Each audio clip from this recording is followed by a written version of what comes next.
आपके साथी भवानी पाईवाल के इस काव्य रचना को मैं आप लोगों के समक्ष रख रहा हूँ। देश की वर्तमान और देश की भौगोलिक परिस्थिति के ऊपर आज एक बहुत बड़ा प्रश्न चिन्ह है। आज इस देश के अंदर जहाँ भूखमरी पर चर्चा होनी चाहिए, इस देश में इस देश की गरीबी के ऊपर चर्चा होनी चाहिए, किसानों के ऊपर चर्चा होनी चाहिए, लेकिन बड़े दुर्भाग्य की बात है कि इस देश के अंदर एक बहुत बड़े विश्वविद्यालय की चर्चा ही इस देश की चर्चा बन जाती है। इस देश के अंदर सिर्फ जवाहरलाल नेहरू विश्वविद्यालय की बात की जाती है, लेकिन इस देश के अंदर किसानों की बात नहीं की जाती, इस देश में मजदूरों की बात नहीं की जाती। इस देश के अंदर हम लोग इस विषय पर चर्चा करते हैं कि इस देश के गैर मुल्कों के साथ हमें कैसे पेश आना चाहिए, लेकिन हम ये नहीं सोचते कि हमारे आसपास हमारे देश में बिहार, केरला, उड़ीसा जैसे राज्य जो इस देश में भूखमरी से प्रताड़ित है, उन पर हमारा क्या विचार होना चाहिए, उनके ऊपर हमारी देश की सरकारों को क्या सोचना चाहिए, जो आज़ादी के इतने सालों के बाद भी नहीं सोचा गया, चाहे किसी की भी सरकार रही हो। इस पर एक कवि की पीड़ा, एक कलमकार की पीड़ा मैं आप लोगों के सामने रखूंगा। आप लोगों का साथ चाहिए। वीर रस का पाठ कहूं या झनकार लिखूं मैं परियों की। प्रश्न आप लोगों से ही है कि मुझे क्या पढ़ना चाहिए आज इस देश की स्थिति के ऊपर। वीर रस का पाठ कहूं या झनकार लिखूं मैं परियों की।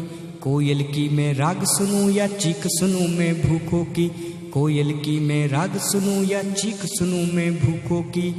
कलम से अपनी लुभा में पाऊं मेरी ये औकात नहीं। बहुत छोटा शब्द ले रहा हूं, नहीं लेना चाहिए कवि को, लेकिन ले रहा हूं। कलम से अपनी लुभा में पाऊं मेरी ये औकात नहीं। भूख मिटा दे लोकतंत्र में ऐसी कोई सौगात नहीं। भूख मिटा दे लोकतंत्र में ऐसी कोई सौगात नहीं। इस देश में सारी बातों पर चर्चा हो रही है, सारे बजट पेश हो रहे हैं, लेकिन भूख मिटाने के लिए कोई बजट पेश नहीं हो रहा। कोई ऐसा कानून नहीं है जिससे ये साबित हो, जिससे ये तय हो कि अगर किसी जिले में किसी व्यक्ति की मौत भूख के कारण होती है तो उसका जिम्मेदार कौन है। इस पर कवि की पीड़ा है। भूख मिटा दे लोकतंत्र में ऐसी कोई सौगात नहीं। भूख मिटा दे लोकतंत्र में ऐसी कोई सौगात नहीं। कविता का शीर्षक है, और कविता का शीर्षक इसलिए है क्योंकि बहुत सारे लोग कहेंगे और कहते रहे हैं कि तू सड़क का आदमी है, बहुत छोटा आदमी है, हम देश के प्रसिद्ध लोग हैं, तू हमारे ऊपर क्या व्यंग कर रहा है, क्या टिप्पणी कर रहा है। तो उन लोगों को मैं पहले ही कहता हूं, भाई साहब मैं बहुत छोटा आदमी हूं, मैं जनपद का कंकर हूँ, तू जनपद का गायक है। मैं जनपद का कंकर हूँ, तू जनपद का गायक है। मैं जनपद का कंकर हूँ, तू जनपद का गायक है। लेकिन एक बहुत बड़ा प्रश्न, एक बहुत बड़ा सवाल, और मैं उन पर व्यंग्य करूंगा। हीरो बना दिए जाते हैं इस देश के अंदर पर्दे के ऊपर काम करने वाले लोगों को, लेकिन मेरी कविता में उन लोगों को स्थान नहीं मिलेगी, मुझे माफ करना। सरहद पर मर मिटने वाले वो ही असली नायक है। सरहद पर मर मिटने वाले वो ही असली नायक है। सरहद पर मर मिटने वाले वो ही असली नायक है। भूखमरी से लड़ने वाले वो सारे भी नायक है। जो भूख से लड़ रहा है वो भी नायक है, वो भी हीरो है इस देश का। भूखमरी से लड़ने वाले वो सारे भी नायक है। इश्क पतंग में उड़ने वाले वो सारे नालायक है। इश्क पतंग में उड़ने वाले वो सारे नालायक है। मैं जनपद का कंकर हूँ, तू जनपद का गायक है। मैं जनपद का कंकर हूँ, तू जनपद का गायक है। मैं जनपद का कंकर हूँ, तू जनपद का गायक है। मैं जनपद का कंकर हूँ, तू जनपद का गायक है। बहुत हिम्मत के साथ मैं ये कविता लिख रहा हूँ, क्योंकि जिन लोगों के साथ मेरा उठना बैठना है, जिन लोगों के साथ मैं रहता हूँ, जिस विचारधारा से मैं आता हूँ, उन्हीं के ऊपर कभी कभी कोई कटाक्ष अगर करना पड़े तो बहुत हिम्मत की बात होती है। मेरी हिम्मत को दाद देना। आज लिखूंगा अंगारों पर, आज लिखूंगा सरकारों पर। आज लिखूंगा अंगारों पर, आज लिखूंगा सरकारों पर। भूख से मरते बच्चों पर और भूख से मरती आंतों पर। भूख से मरते बच्चों पर और भूख से मरती आंतों पर। लिख जाऊंगा संविधान में लोकतंत्र के ढांचे पर।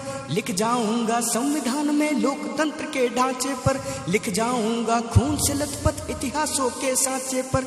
लिख जाऊंगा खून से लथपथ इतिहासों के सांचे पर। चमक में शहरों की वो शायद झुग्गी झोपड़ियों को भूल गया। चमक में शहरों की वो शायद झुग्गी झोपड़ियों को भूल गया। जेएनयू के चक्कर में वो भूखमरी को भूल गया। जेएनयू के चक्कर में वो भूखमरी को भूल गया। जेएनयू के चक्कर में वो भूखमरी को भूल गया। सिर्फ जेएनयू की चर्चा हो रही इस देश के अंदर। जेएनयू में क्या हुआ, सुबह क्या हुआ, शाम क्या हुआ, दोपहर क्या हुआ, रात को क्या हुआ। चर्चा इस बात पर नहीं हो रही कि इस देश में क्या होना चाहिए। चर्चा इस बात पर हो रही है कि इस देश में क्या हो रहा है। ये सबसे बड़ी पीड़ा। मैं जनपद का कंकर हूँ, तू जनपद का गायक है। मैं जनपद का कंकर हूँ, तू जनपद का गायक है। मैं जनपद का कंकर हूँ, तू जनपद का नायक है। तू जनपद का नायक है। भारत माता की स्थिति के ऊपर दो अपनी अंतिम पंक्तियाँ कहूँगा कविता की।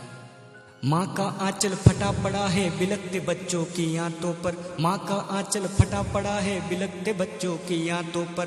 पूरा भारत फंसा पड़ा है राष्ट्रवाद की बातों पर। पूरा भारत फंसा पड़ा है राष्ट्रवाद की बातों पर। फक्र मुझे भी है अपने उन सेना के जाबाजों पर।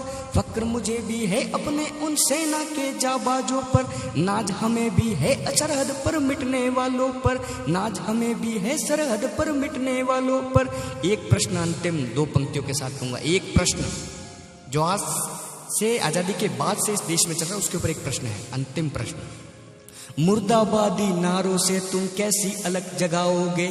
मुर्दाबादी नारों से तुम कैसी अलग जगाओगे। जला के चीनी सामानों के तुम कैसे भूख मिटाओगे। जला के चीनी सामानों के तुम कैसे भूख मिटाओगे। मैं जनपद का कंकर हूँ, तू जनपद का गायक है। मैं जनपद का कंकर हूँ, तू जनपद का गायक है। मैं जनपद का कंकर हूँ, तू जनपद का गायक है। मैं जनपद का कंकर हूँ, तू जनपद का गायक है। आभार आप सभी का, धन्यवाद। भवानी पाईवाल, बीकानेर से।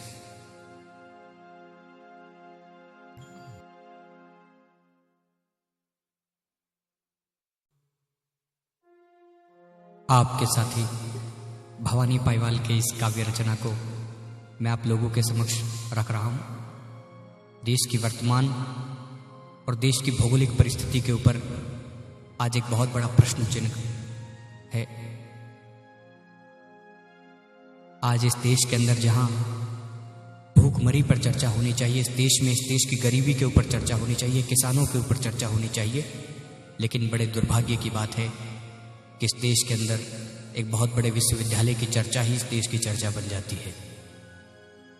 इस देश के अंदर सिर्फ जवाहरलाल नेहरू विश्वविद्यालय की बात की जाती है, लेकिन इस देश के अंदर किसानों की बात नहीं की जाती। इस देश